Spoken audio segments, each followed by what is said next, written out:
त्रिदलं त्रिगुणाकारं त्रिनेत्रं च त्रियायुधं त्रिजन्म पापसंहारम् एकबिल्वं शिवार्पणम्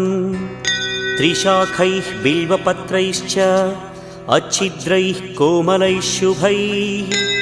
तव पूजां करिष्यामि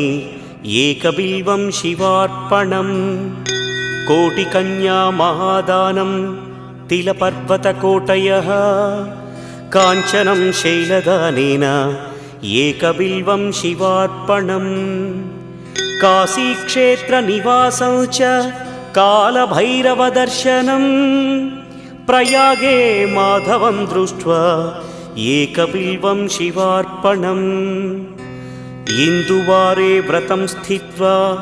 निराहारो महेश्वर नक्तं हौष्यामि देवेश एकबिल्वम्